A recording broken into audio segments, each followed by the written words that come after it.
Salut à tous, 58e numéro de votre magazine préféré Afrobasket. On revient tout de suite après le sommaire.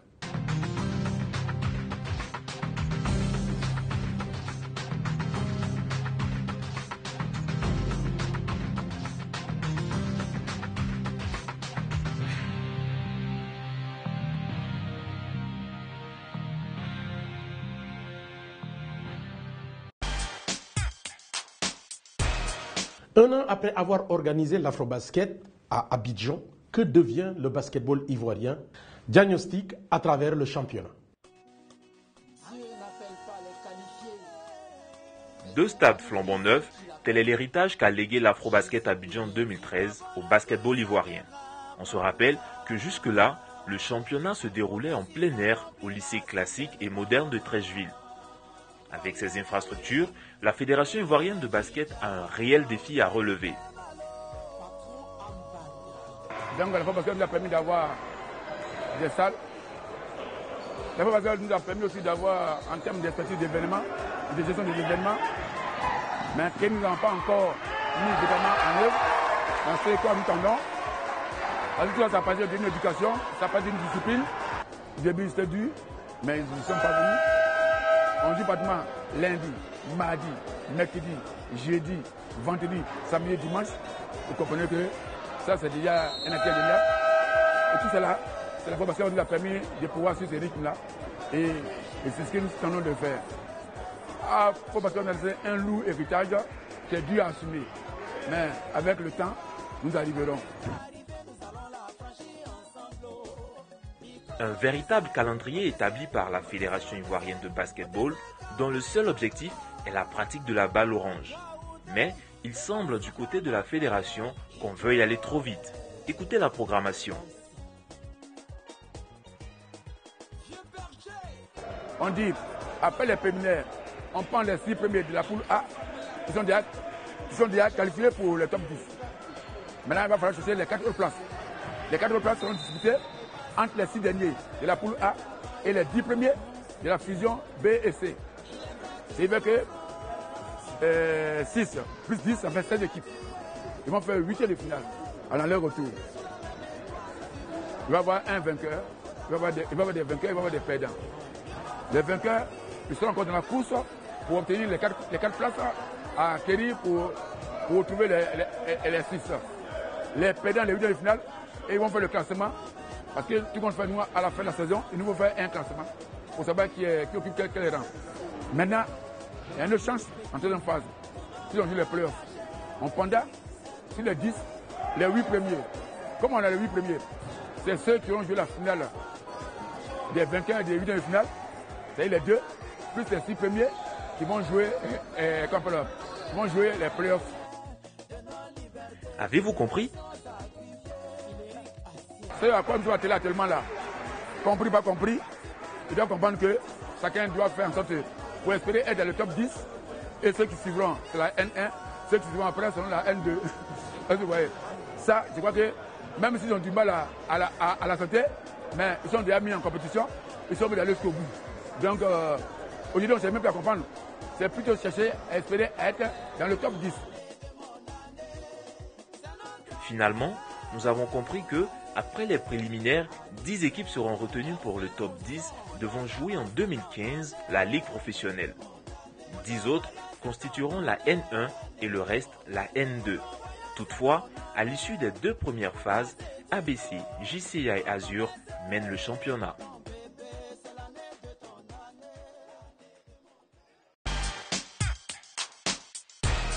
Après le pick and roll, place pour notre initiation aux différentes formes d'attaque. Allez, c'est parti.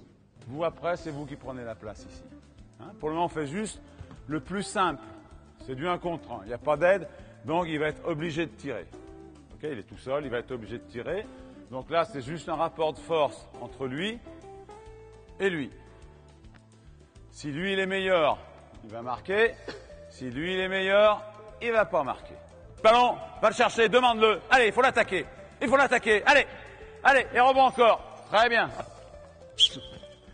C'est important, le meneur de jeu, va pas. Le ballon, tu vas le récupérer ici. Plein milieu. Plein milieu, comme ça, je peux pas récupérer le ballon. Le meneur de jeu, tu récupères le ballon là. La plupart du temps, tu seras ici, là. Et ok, et là tu vas pouvoir jouer à droite, à gauche, où tu veux. Allez, changez toujours, vous êtes 13. Allez, agressif, agressif. Ok, ok, bonne défense. Allez, agressif. Ok, c'est bien l'attaque, c'est bien la défense. Panier, vous faites remise en jeu et les deux rouges, vous attaquez ici. S'il n'y a pas panier, là, il faut impérativement marquer les deux rouges. Ok, on va là et on vient là. S'il y a panier, il y a remise en jeu. S'il n'y a pas panier, battez-vous, revenez marquer le panier ici. Normalement, les blancs, vous devez toujours marquer. 2 contre 1, vous devez marquer. Attention, il faut aller vite parce que lui, il revient derrière. Hein. Sur lui, hein, il ne peut pas revenir ce joueur-là, c'est pas possible. Ok, vous ne devez pas perdre l'avantage, il faut courir. Allez, il faut courir. Allez, 2, bien. Allez, 2 contre 1. Perdu l'avantage encore. Regarde, on replie maintenant. Allez, il faut le mettre, allez. Bien, les blancs. Hop, hop, hop, hop. Allez, il est loin. Allez, il est loin. Bien joué. Bien joué, les rouges. Empêchez de marquer, les rouges. Oh là là, oh là là. Contrôlez sans faire de faute, sans faire de faute. Sans faire de faute, vous êtes 3. Jouez, il a 2 pivots qui sont un peu en bas. Ok. Pensez bien, vous, impérativement. Vous avez un gros rôle. S'il y a 2 en bas, s'il rentre un peu ce qui se passe là, voilà, il faut absolument revenir derrière lui. Ok. Et toi, s'il rentre un peu là, il faut revenir un peu derrière lui pour être prêt à rejouer. Et tous les deux, restez un peu en bas et puis vous voyez ce qui se passe. Vous restez dans le secteur. Ça joue. Vous perdez d'un point, les blancs.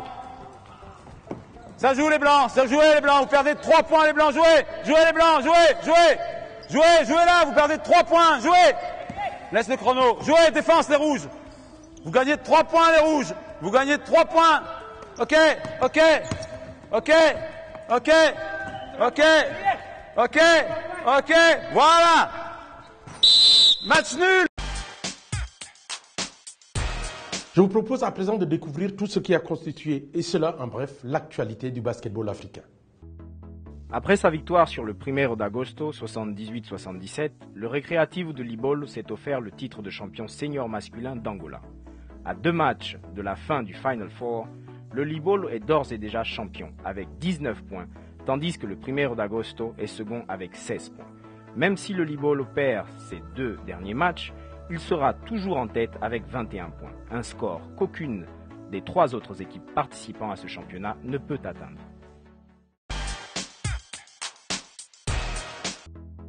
L'équipe senior féminine du Primeiro d'Agosto a remporté en mai dernier à Luanda le championnat national angolais grâce à sa victoire sur Interclub 68-47. Interclub était le détenteur du trophée. Les 2 clubs représenteront l'Angola aux éliminatoires des clubs champions 2014 de la zone. Le club africain a remporté le championnat de Tunisie de basketball 2013-2014, après avoir battu l'Étoile sportive du Sahel sur le score de 73-63, mi-temps 31-27, lors du match d'appui de la finale disputé le 24 mai 2014 à la salle de Sousse. Le club africain remporte ainsi le 2e titre de son histoire, en détrônant l'Étoile sportive du Sahel, triple détenteur du trophée. On connaît le représentant du Burundi dans les prochaines compétitions internationales. C'est le Urunani Basketball Club. Urunani a remporté son dernier match face à New Star sur un score de 50-45. Cette saison, Urunani a tout raflé sur son passage. La Coupe du championnat national, la Coupe du championnat du Bujumbura, la compétition internationale de la zone 5 et la Coupe des playoffs.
Formé en Seine-et-Marne et plus précisément à Coulommiers et après avoir joué en France, à Chypre et en Italie, Mike Mokongo vient d'être sacré champion de France de NM1, l'équivalent de la 3e division. Qui est ce garçon, ce centrafricain qui répond toujours à l'appel des fauves? On regarde.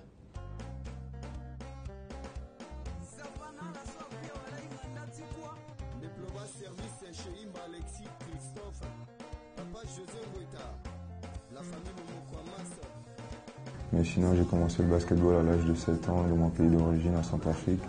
Quand mon papa était parti au Jeux 92 à Barcelone et il avait instauré un panier de basketball à la maison. Et puis bon, c'est là que j'ai commencé. Et puis après, je suis venu en France et j'ai continué mes gammes ici jusqu'à devenir professionnel. J'étais arrivé très très jeune. Ensuite, j'ai intégré ce qu'on appelle l'INSEP en France, c'est-à-dire là où il y a tous les meilleurs jeunes joueurs français. Ensuite, je suis sorti de l'INSEP pour intégrer un centre de formation Chalon-sur-Saône.